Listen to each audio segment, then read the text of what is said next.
अब मैं आपको बच्चों सिखाने जा रहा हूं एक लाइन, और उस लाइन से आप सबकी बुक्स में एंट्री कर सकते हो। ए की बुक्स में क्या एंट्री होगी बच्चों, हमेशा याद रखना, लेफ्ट वाला डेबिट, राइट वाला credit. Welcome to the master classes. कैसे हैं आप लोग? उम्मीद करता हूं अच्छे होंगे और फिट होंगे।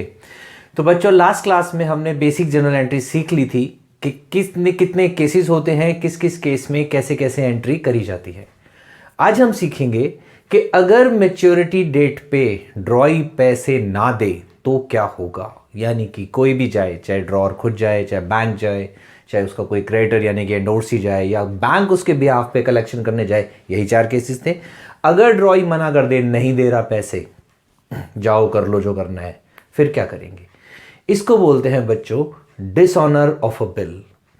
और आज का हमारा टॉपिक यही है कि अगर बिल डिसऑनर हो जाए तो बुक्स में कैसे कैसे एंट्रीज होगी, हर केस में, ड्रॉअर की बुक्स में, ड्रॉई की बुक्स में और एंडोर्सी की बुक्स में।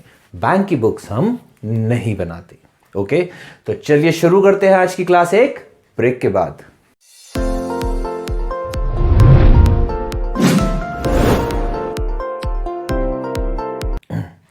वेलकम बैक, आ जाइए। हाँ जी बच्चों, पहला केस, बिल रिटेन, यानी कि सेल परचेज हो गई, बिल बन गया, ड्रॉअर ने बिल भेज दिया, ड्रॉई ने एक्सेप्ट कर लिया, एक्सेप्ट करके वापस दे दिया, और ड्रॉअर ने बिल अपने पास संभाल के रखा हुआ है। ओके, तो एंट्री में पहली कर देता हूं जो बेसिक एंट्री होती है। चलिए बेसिक एंट्री करते हैं। अभी हम बना रहे हैं बच्चों ड्रॉअर की बुक्स कि ड्रॉअर क्या एंट्री करेगा। ओके, इस केस में बिल आ जाता है उसके पास, किससे? ड्रॉई से। तो हम एंट्री करते हैं bills receivable account debit to, मान लेते हैं कि इसका नाम ए है और ड्रॉई का नाम बी है, तो B R debit to B, ये एंट्री हो गई। बिल आ गया, मैच्योरिटी तक बिल इसने संभाल के रखा। अब बिल संभाल के रखा, मैच्योरिटी पे क्या होगा? ये जाएगा बी के पास। बी, यस ये तेरा बिल है, याद है तूने मेरे से 3 महीने पहले सामान लिया था और तूने पैसे देने, लिखा हुआ है? हाँ लिखा हुआ है, पैसे दे दे। जा, नहीं दे रहा। अब नहीं दे रहा तो क्या कर सकते हैं? कुछ नहीं कर सकते। इस केस में हम बोलते हैं कि बिल क्या हो गया? डिसऑनर हो गया बिल। अब बिल डिसऑनर हो गया तो क्या करेंगे? ये कुछ नहीं कर सकता बेचारा, मार थोड़ा ना सकता। मान लो वो ज्यादा ताकतवर है, फिर क्या करोगे? तुमने 1 थप्पड़ मारा, उसने 2 मार दिए, है ना? कुछ नहीं कर सकते ना ऐसे केसेस में। लेकिन हम क्या कर सकते हैं, क्योंकि ये एक लीगल डॉक्यूमेंट होता है, हम उसके ऊपर केस कर सकते हैं। पर बच्चों केस ऐसे नहीं होता। क्यों नहीं होता? मान लो आप बिना जाए केस कर दो कि भाई मैं गया था, इसने पैसे दिए, सबूत क्या है? वो कह देगा कोर्ट में आके जी तो पैसे लेने नहीं आए, सबूत क्या है? अब ऐसा तो है नहीं ना वीडियो बनाते हुए जाओगे। इसके लिए एक काम करना पड़ता है। क्या काम करना पड़ता है बच्चों? एक ऑफिसर होता है जिसको बोलते हैं नोटरी पब्लिक। क्या बोलते हैं? Notary public. नोटरी पब्लिक क्या होती है बच्चों? ये सेंट्रल गवर्नमेंट और स्टेट गवर्नमेंट ने अपॉइंट किया हुआ एक ऑफिसर होता है जो कोर्ट में होता है नॉर्मली, या अथॉरिटी आपको पता होगा जहां पे डॉक्यूमेंट्स बनते हैं, वहां पे होता है। आप उसके पास जाओ और उसको बोलो भाई ये बिल है, आप इसे प्रेजेंट करो हमारे बिहाफ पे। वो इसके कुछ चार्जेस लेते हैं। क्या लेते हैं? चार्जेस। उसको बोला जाता है बच्चों नोटिंग चार्जेस। क्या बोलते हैं? Noting charges. ओके, इनकी डेफिनेशंस का मैं एक शॉर्ट बना के डाल दूंगा, आप देख लेना, राइट? क्लास के बाद ही। तो नोटरी पब्लिक क्या होता है? एक सेंट्रल गवर्नमेंट या स्टेट गवर्नमेंट ने अपॉइंट किया हुआ एक ऑफिसर होता है जो कहां पर होता है? अथॉरिटीज में होता है, कोर्ट्स में होता है, और वो हमारे बिहाफ पे बिल को प्रेजेंट करता है। और जब वो ड्रॉई मना कर देता है तो वो उसको नोटिफाई कर देता है, जिसको बोलते हैं नोटिंग ऑफ अ बिल। तो ये 3 टर्म्स हैं बच्चों। इन तीनों की डेफिनेशन का एक शॉर्ट बना के मैं डाल दूंगा, बट फिलहाल आप समझ लीजिए कि एक नोटरी पब्लिक में एक ऑफिसर होता है जो हमारे बिहाफ पे बिल को प्रेजेंट करता है, जिसके वो कुछ पैसे लेता है, जिसको हम नोटिंग चार्जेस बोलते हैं, और बिल डिसऑनर के बाद वो उसे नोटिफाई कर देता है। यानी कि जैसे चेक बाउंस होता है उस पर बैंक की स्टैंप लग जाती है, ऐसे यहां पे उस नोटरी पब्लिक की स्टैंप लग जाती है उस ऑफिसर की कि ये बिल डिसऑनर हो गया, और आप उसके बिहाफ पे उस ड्रॉई के ऊपर केस कर सकते हैं। ओके, तो ये होती हैं 3 चीजें। तो अब होगा क्या? ये जाएगा, बिल को नोटिफाई कराएगा, बिल डिसऑनर हो जाएगा और ये एक एंट्री पास करेगा। क्या एंट्री पास करेगा? अब देखिए, बिल था, बिल तो खत्म हो गया क्योंकि बिल की तो कोई वैल्यू बची नहीं, उसने मना कर दिया, बिल कैंसिल हो गया। डेट के बाद अगर मेच्योरिटी डेट पे प्रेजेंट नहीं होता तो बिल, कहानी खत्म हो गई। अब कहानी खत्म हो गई तो इसने पैसे किसे लेने हैं? बी से लेने हैं। क्या एंट्री करेगा? फिर से बी डेबिट। अब बी इसका क्या बन गया? बी इसका फिर से क्या बन गया? डेटर बन गया। अब बी डेटर बन गया, कोई प्रॉब्लम नहीं है। पैसे बी से लेने हैं, बिल हमारा क्या हो गया? डिसऑनर हो गया। बिल तो एनी हाउ क्रेडिट होना ही था। देखिए पैसे आते हैं तो एंट्री क्या होती है? Cash account debit to B R. अब पैसे तो आए नहीं, लेकिन बी आर तो खत्म हो गया। जो एक एसेट का डेबिट बैलेंस था उसे तो हमें खत्म करना है, तो क्या करेंगे? क्रेडिट कर देंगे। हमने बी आर को क्रेडिट कर दिया। डेबिट किसको करेंगे? पैसे तो आए नहीं, लेकिन पैसे किससे लेने हैं? बी से लेने हैं, तो हम वापस से किसको डेबिट कर देंगे? बी को डेबिट कर देंगे। मान लीजिए कि ये 1,000 रुपए का बिल था। ओके, तो अब हमारा बिल 1,000 रुपए हमने किससे लेने हैं? बिल के नाम के बी से लेने हैं। और मान लो ये जो पैसे लगे, क्या? नोटिंग चार्जेस कितने लग गए? जो हमें देने पड़ गए। फॉर एग्जाम्पल 50 रुपीज, ये भी हम बी से लेंगे थ्रू कोर्ट कि भाई 1,000 रुपए तो तूने देने थे वो नहीं दिए, 50 रुपए मेरे नोटिंग चार्जेस लगे वो भी दे, प्लस कोर्ट का खर्चा भी दे, प्लस इंटरेस्ट भी दे, सब कुछ मांग सकते हैं। ठीक है, पर बता दूं मिलता कुछ नहीं है बच्चों केस करके, बस ऐसे धक्के खाते रहते हैं हिंदुस्तान में। चलिए 1,050 रुपए बहुत रेयर होता है, मतलब आखिरी में सेटलमेंट होता है, एक मीडिएशन सेल होता है, ऐसी ही कहानी चलती रहती है। यहाँ पे मिल जाते हैं, ऐसा नहीं है नहीं मिलते, लेकिन आखिरी में सेटलमेंट ही होती है। वो क्या है ना, जो लॉयर बनेंगे उनको पता चलेगा अच्छे से, लॉयर बड़े दिमाग वाले होते हैं, घुमाते रहते हैं। चलिए, तो एंट्री हो गई बच्चों डिसऑनर की, क्या? बी डेबिट, बी हमारा डेटर बन गया, to B R, B R हमारा खत्म हो गया, एसेट खत्म हो गया, बिल को खत्म होना ही था, और टू कैश, कैश क्यों? क्योंकि 50 रुपए हमारी जेब से चले गए, किसके नाम के? नोटिंग चार्जेस के नाम के, तो हम उसे नोटिंग चार्जेस नहीं रखेंगे। कोई भी पैसा आप किसी और के बिहाफ पे खर्च रहे हो तो बच्चों वो आपका खर्चा नहीं है। आप उसको ऐसे लिखोगे कि आपने बी को पैसे दिए। फॉर एग्जांपल ये 50 रुपए आपने बी के बिहाफ पे खर्चे, तो वो आप ऐसे नहीं लिखोगे ये आपका खर्चा, आप इसको नोटिंग चार्जेस डेबिट नहीं करोगे। आप किसका नाम डेबिट करोगे? बी का नाम, क्योंकि आपने बी से लेने हैं।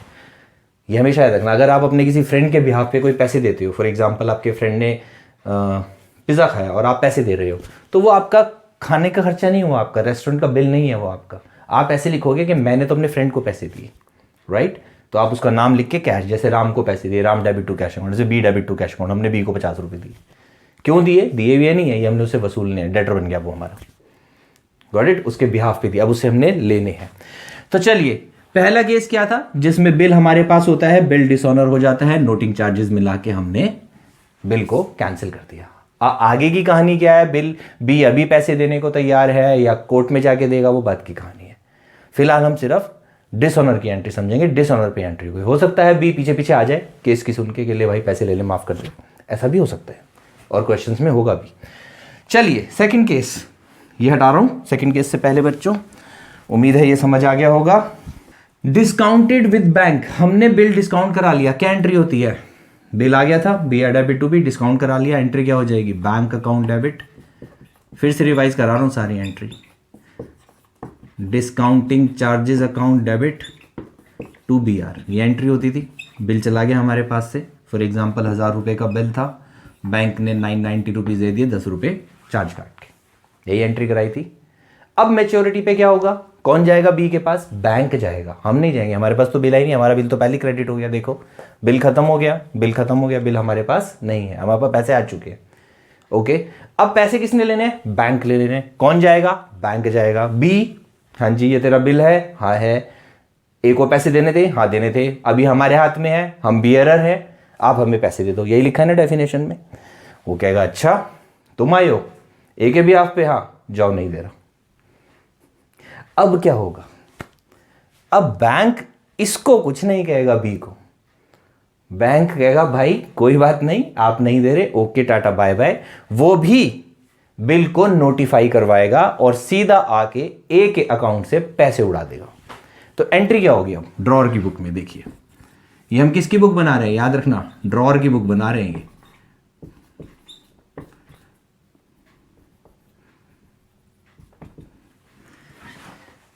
ठीक है, किसकी बुक बना रहे हैं? ड्रॉअर की बुक बना रहे हैं। ड्रॉअर की बुक में क्या एंट्री होगी? इस केस में हम डिस्काउंट करा चुके हैं, ये एंट्री कर चुके हैं, पहली सेल परचेज की एंट्री, दूसरी बिल की एंट्री, तीसरी डिस्काउंट की एंट्री। डिस्काउंट के बाद क्या एंट्री होगी? जब बिल डिसऑनर हो जाता है। देखिए क्या एंट्री होगी। आपने किससे पैसे लेने हैं? आप अपने आप को ए समझो बच्चों, आप ए हो, आपने बैंक को बिल दे दिया, बैंक से डिस्काउंट करा लिया, बैंक गया बी के पास, बी ने पैसे नहीं दिए, बैंक ने आके आपके अकाउंट से पैसे उड़ा दिए, यानी कि आपका बैंक कम हो गया। सबसे पहली बात क्या हो गया? आपका बैंक कम हो गया, और बैंक जब कम होता है तो क्रेडिट हो जाता है। आपने पैसे किससे लेने हैं? आपने बी से पैसे लेने हैं। बी कौन हो गया आपका? वापस से डेटर हो गया, डेबिट कर दो। तो हर केस में जो ड्रॉर है वो ड्रॉई को डेबिट करेगा, ये याद रखना बच्चों, क्योंकि हर केस में आप जो है सिर्फ बी का गला पकड़ सकते हो और कुछ नहीं कर सकते। Got it?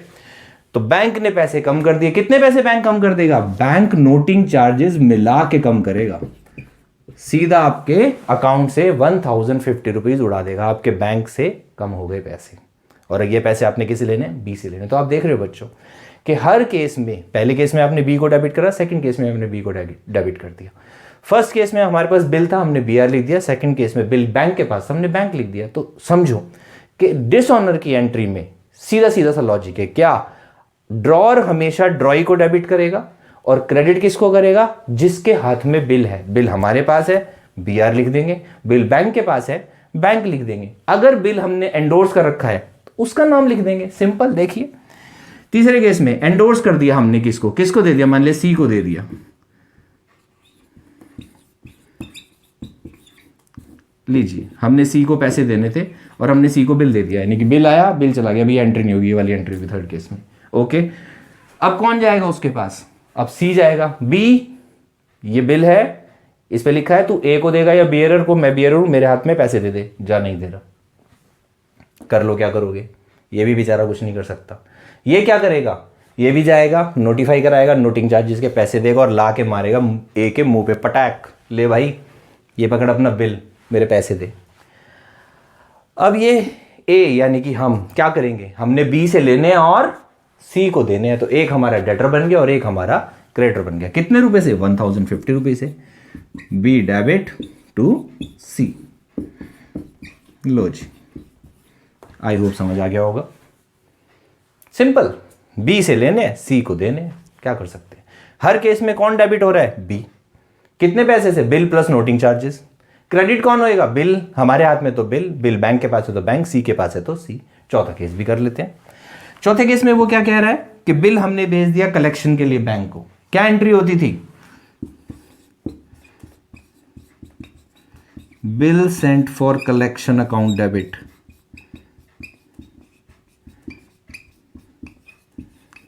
To BR. लो जी, यही एंट्री थी बच्चों। और जब पैसे आते हैं तो एंट्री क्या होती है? Bank account debit to bill sent for collection, ये हो जाती थी। पर पैसे तो आए नहीं, पैसे नहीं आए तो क्या करेंगे? एंट्री तो करेंगे, क्योंकि ये अकाउंट जो एक टेम्परेरी डेबिट हुआ, इसे तो क्रेडिट करना ही करना है। तो डेबिट किसको करेंगे? डेबिट किसको करेंगे? अभी तो बताया, हर केस में किसको डेबिट करना है? बी को। एंट्री हो गई, ये लो। क्या करेंगे? B debit to bill sent for collection.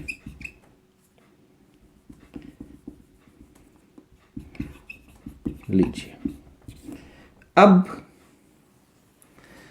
ये तो 1050 है, ये तो 1000 आएगा, क्योंकि ये टेम्परेरी अकाउंट 1000 से डेबिट हुआ तो 1000 से ही क्रेडिट होगा। 50 रुपीज़ कहाँ है? तो बच्चों ये 50 रुपीज़ बैंक ने पे किए होंगे नोटिफाई कराने के लिए, क्योंकि बैंक ही गया था हमारे बिहाफ पे, राइट? तो बैंक ने दिए होंगे, तो बैंक क्या करता है? बैंक कभी अपनी जेब से नहीं देता, वो क्या करता है? हमारा बैंक अकाउंट उड़ा देता है, यानी कि हमारे बैंक से पैसे काट लेता है। तो वो 50 रुपीज़ आपके बैंक से कट गए नोटिंग चार्जेस के नाम के। लो जी, समझ आया? तो बच्चों ये 4 केसेस थे, केस भी रिवाइज करा दिए, और ये हैं चारों डिसऑनर की एंट्री। ये हमारे नॉर्मल केस थे कि जब बिल हमारे पास आता है, B R debit to B, हम डिस्काउंट करा लेते हैं, हम एंडोर्स कर देते हैं, हम कलेक्शन के लिए भेजते थे। इस केस में बिल हमारे पास है, बी को डेबिट करेंगे, क्रेडिट करेंगे बिल को, नोटिंग चार्जेस हमने दिए, हमारे पैसे चले गए। इस केस में हम बी को ही डेबिट करेंगे, लेकिन पैसे क्रेडिट किसको करेंगे? बैंक को, क्योंकि बिल बैंक के पास है, बैंक हमारा कम हो गया, बैंक ने हमारे अकाउंट से पैसे उड़ा दिए। तो जब हमारा अकाउंट कम होता है तो हम बैंक को क्रेडिट करते हैं। ये तो कैश बुक में भी पढ़ चुके हो। अब बी को डेबिट करेंगे क्योंकि हमने बी से लेने, लेकिन हमने देने किसको है? हमने सी को देने, यानी कि सी को देके जो पीछा छुड़ाया था वो पीछा नहीं छूटा, फिर हमारे सिर पे आके पड़ गया। सी फिर से हमारा क्या बन गया? क्रेडिटर बन गया। चौथे केस में हमने कलेक्शन के लिए भेज रखा था, बी को लेंगे कलेक्शन अकाउंट, फिर टेम्परेरी जो डेबिट किया था वो क्रेडिट कर दिया और 50 रुपए और कट गए बैंक से। बात समझ में आई बच्चों?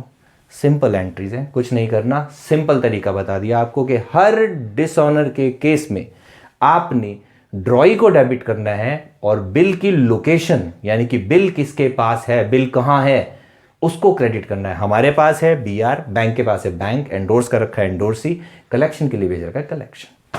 साथ में ध्यान क्या रखना है? नोटिंग चार्जेस हमारे पास है, हमने पे किया होगा, बैंक के पास है, बैंक में जोड़ दो, सी के पास है, सी में जोड़ दो, और बैंक अगर हमारे पास से गया तो फिर से बैंक ने दिए होंगे, बैंक कम कर दो। सिंपल है ना? एकदम सिंपल है। तो ये था बच्चों ड्रॉर की बुक्स। अब आ जाओ ड्रॉई की बुक कि ड्रॉई की एंट्री करेगा, कहां लिखे? कहीं लिखना पड़ेगा। चलो यहां लिख देता हूं एक एंट्री, ये अमाउंट हटा देता हूं। चलिए लो बच्चों, थोड़ी सी जगह बनाते हैं और ड्रॉई की बुक भी बना देते हैं। ये समझ जाना, सेम अमाउंट। अब ड्रॉई की एंट्री करेगा, यानी कि बी। अब देखो, बिल किसी के भी पास हो, कोई भी आए, बी सिर्फ एक ही बंदे के लिए रिस्पॉन्सिबल है। जब ए हर केस में बी से पैसे लेगा तो बी हर केस में किसको पैसे देगा? ना वो बैंक को देगा, ना वो सी को देगा, ना वो कलेक्शन के लिए बैंक को देगा, वो किसको देगा? ए को, क्योंकि ए ही उसकी गर्दन पकड़ सकता है और कोई नहीं पकड़ सकता। बैंक ने गर्दन नहीं पकड़ी, बैंक ने एक अकाउंट उड़ा दिया, सी ने भी बी को कुछ नहीं करा, इसने वापस एक ही गर्दन पकड़ ली, और इस केस में तो हमारा बिल वापस बैंक ने हमारे लाके मुंह पे मारा, लो भैया तुम्हारा बिल बाउंस हो गया, ये 50 रुपए और कट गए। बात समझ में आ रही है? तो अब क्या होगा? इसकी गर्दन कौन पकड़ेगा? सिर्फ ए पकड़ेगा, यानी ये ए के लिए जिम्मेदार है, ए के लिए लायबल है। तो एंट्री क्या बनेगी? जब पैसे जाते हैं बिल पे, यानी कि पेमेंट होती है, तो एंट्री क्या होती है? बीपी डेबिट टू कैश, यही एंट्री करता है। अब क्या करेगा? बीपी तो डेबिट होगा ही होगा क्योंकि बिल कैंसिल हो गया। देने किसको हैं? ए को देने हैं। 1000 रुपए का बिल, 50 रुपए नोटिंग चार्जेस। ये नोटिंग चार्जेस वर्ड बच्चों सिर्फ इसकी बुक में आता है, याद रखना। 2A कितने? 1050। बात समझ में आई? यानी कि कोई भी केस हो, इसकी बुक में 4 केस में 4 अलग अलग एंट्री होंगी, लेकिन इसकी बुक में बच्चों ये एक ही एंट्री होगी, चाहे बिल ए के पास हो, चाहे बैंक के पास हो, चाहे सी के पास हो, चाहे कलेक्शन में हो। इसने यही एक एंट्री करनी है। क्या? BP debit, noting charges debit to A, यानी कि मैंने अब ए को 1000 रुपए बिल के और 50 रुपए नोटिंग चार्जेस के मिला के 1050 देने। ए हो गया क्रेडिट, यानी कि फिर से बन गया क्रेडिटर। बात समझ में आ गई? सिंपल। अब लगे हाथों आ जाओ, एंडोर्सी की बुक भी बना लेते हैं। सी की बुक, यानी कि सी क्या एंट्रीज करेगा? सबसे पहले इसको बिल मिला, किससे मिला? ए से मिला। क्या एंट्री करी होगी इसने? ये तो पहले ही बता चुका हूं, बी आर डेबिट टू ए। ये फिर से देखो, मैं आपकी सारी एंट्रीज रिवाइज करा रहा हूं, हालांकि करानी नहीं थी मुझे इस क्लास में, बट फिर भी मैं आपको केस वाइज समझा रहा हूं कि चलो बच्चों को क्लियर होना चाहिए। अगर आपने पहली क्लास नहीं देखी ढंग से तो इसको देख लो, समझ आ जाएगा। तो ये तो हो गई जब बिल आया। अब क्या होगा? मैच्योरिटी डेट तक ये बिल को संभाल के रखेगा, पैसे आएंगे पैसे आएंगे पैसे आएंगे। अब ये कहाँ गया? ये गया बी के पास, बी पैसे जा नहीं दे रहा। अब ये कुछ नहीं करेगा बेचारा, नोटिंग चार्जेस देगा, नोटिफाई करवाएगा, ला के ए के मुंह पे मारेगा, ले पकड़ वही अपना बिल। यानी कि एंट्री क्या करेगा? फिर से ए डेबिट। अब ये किससे पैसे लेगा? ए से। कितने लेगा? 1050। किसके नाम के? बिल के नाम के 1000, और कैश पे कर दिया इसने 50 रुपए। क्यों कर दिया? नोटिंग चार्जेस के नाम का, इसकी जेब से गए हैं इसलिए ए से लेगा, यानी कि इसने ए के बिहाफ पे खर्च, ले नोटिफाई करा के दे रहा हूं, जा बी पे केस कर दे। बात समझ में आई बच्चों? यही एंट्रीज होती हैं, इसके अलावा कोई एंट्री नहीं होती डिसऑनर में। इसके बाद इंटरेस्ट होता है, रिन्यूअल होता है। रिन्यूअल इस साल आपके कोर्स में नहीं है, लेकिन फिर भी कुछ क्वेश्चंस में इंटरेस्ट की एंट्री है, तो वो मैं आपको जरूर कराऊंगा। ओके बच्चों, उम्मीद करता हूं यहां तक समझ में आया होगा। अब मैं आपको बच्चों सिखाने जा रहा हूं एक लाइन, और उस लाइन से आप सबकी बुक्स में एंट्री कर सकते हो। कैसे कर सकते हो, आइए सीखते हैं एक एग्जाम्पल से। हाँ जी बच्चों, देखिए अब आपको एक केस समझाता हूं और आपको एक लाइन बना के दिखाऊंगा, और उस लाइन से कैसे सबकी बुक्स में एंट्री होती है। बहुत ही आसान तरीका है, आप एक बार इसे देख लोगे, समझ लोगे, जिंदगी भर नहीं भूलोगे। कैसे, देखिए मान लेते हैं एक केस बनाते हैं, एक एग्जाम्पल बनाते हैं।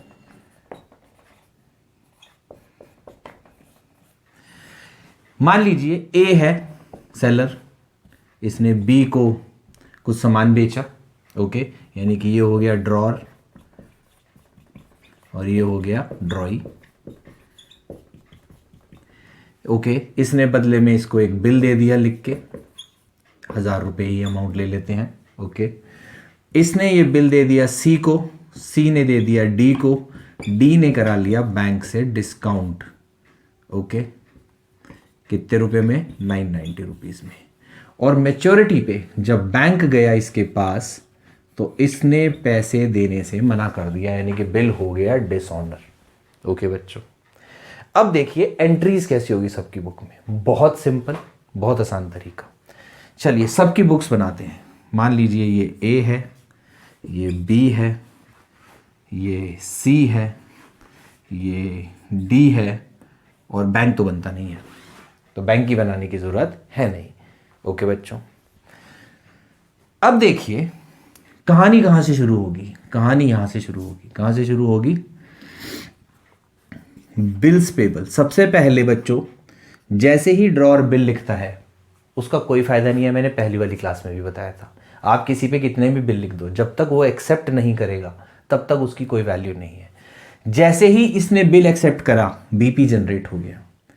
बीपी बी के पास था, बी ने ए को दे दिया साइन करके, ए के पास वैल्यू आ गई, बी आर हो गया। ए ने सी को दे दिया, सी ने डी को दे दिया, डी ने बैंक को दे दिया, और बैंक के पास है आखिरी में बिल। आपको ये लाइन बनानी है, बीपी से शुरू करनी है, बी आर पे खत्म करनी है, बीच में जिस जिसके हाथ से बिल गया है सबका नाम लिखना है। सबसे पहले बिल साइन हुआ, बी ने करा, बी ने ए को दिया साइन करके, क्योंकि ए लिखता है, लिख के भेजता है, वहां तक कोई वैल्यू नहीं है जब तक ये साइन करके वापस नहीं देगा। तो कहानी हमेशा कहां से चलती है बच्चों, बिल तब जनरेट होता है जब बी उसे एक्सेप्ट करता है। तो बिल एक्सेप्ट करा, बी ने ए को दिया, ए ने सी को, सी ने डी को, डी ने बैंक को, और बैंक के पास है बी आर।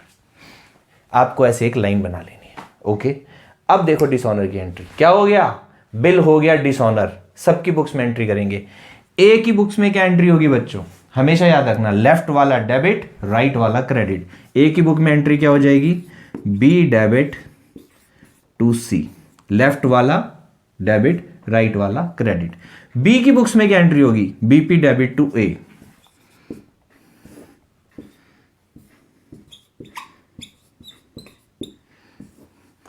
सी की बुक्स पे आते हैं, सी की बुक्स में क्या एंट्री होगी, ए debit to D.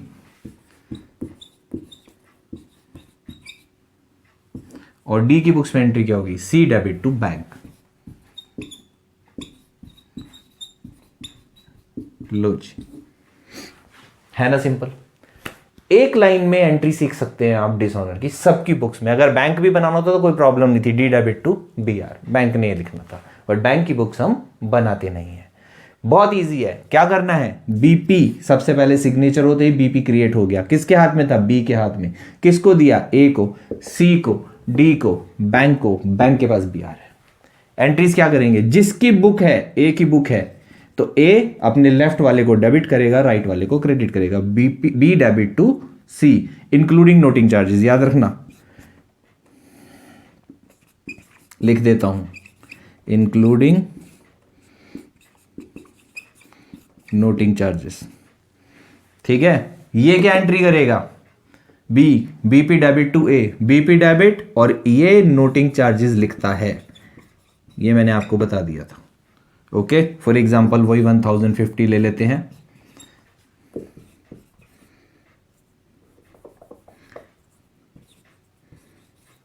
Low ji, including noting charges यहां नहीं हो सकते क्योंकि ये नोटिंग चार्जेस डेबिट करेगा, याद रखना, राइट। देन ये अगेन 1050, देन अगेन 1050। बात समझ में आ गई बच्चों? इजी है ना। अगर मान लो डी के पास बिल होता, बैंक ना होता, बैंक ना होता, डायरेक्ट बिल किसके पास होता? डी के पास। तो डी क्या एंट्री करता? C debit to B R. Bank की जगह क्या आ जाता? काट देता हूं बैंक, बी आर आ जाता। लेकिन बी आर और बीपी कभी भी अपने अमाउंट से ज्यादा नहीं होते। जैसे ये बीपी 1000 है, ऐसे ये बी आर 1000 है, बट इसने क्या दिया होगा? नोटिंग चार्जेस कैश दिया होगा, तो 50 रुपीज यहां लिख देंगे। ये याद रखना। जब भी बीपी या बी आर वर्ड आ जाएगा कहीं पे भी, ये किस केस में बता रहा हूं? जब लास्ट में इसके पास होता बिल और बैंक को ना दिया होता। बी ने ए को दिया, ए ने सी को, सी ने डी को, डी के पास बिल है, डी गया सी इसके पास, बी के पास पैसे लेने, इसने नहीं दिए, तो हमेशा क्या एंट्री हो जाएगी? इधर वाला डेबिट, इधर वाला क्रेडिट। तो सी डेबिट टू बी आर। लेकिन जब भी बी आर या बीपी वर्ड आएगा, नोटिंग चार्जेस अलग से दिखेंगे, एक यहां पे और एक यहां पे। ओके बच्चों, बात समझ में आ गई आपको? बाकी हर जगह इंक्लूड करके दिखेंगे। अच्छे से देख लो, इसको लिख लो। बहुत सिंपल तरीका है, बहुत सिंपल तरीका है। अब इसके बाद मैं एक और वीडियो बनाऊंगा छोटी सी बच्चों, जिसमें मैं आपको 2 क्वेश्चन सॉल्व करके दिखा दूंगा आपकी बुक के, जिसमें सारी एंट्रीज कोशिश करूंगा कवर हो जाए। और एक स्पेशल केस होता है जहां पे 3 बिल होते हैं या 2 बिल होते हैं टोटल अमाउंट के, 1 बिल नहीं होता, उनकी एंट्रीज कैसे होती है। तो अगली क्लास में आपसे फिर मिलेंगे, और उम्मीद करता हूँ आज की क्लास आपको पसंद आई होगी। स्पेशली ये ट्रिक ये कोई नहीं सिखाता, तो उम्मीद करता हूँ आपको समझ आ गई होगी। अगर समझ आ गई है, क्लास अच्छी लगी है, तो बच्चों क्लास को लाइक कर देना, चैनल सब्सक्राइब नहीं किया है तो कर लेना, और अपने फ्रेंड्स के साथ शेयर भी कर देना। ओके बच्चों, तो अगली क्लास में क्वेश्चंस के साथ फिर मिलेंगे। तब तक के लिए tata, bye bye, and please take care of yourself.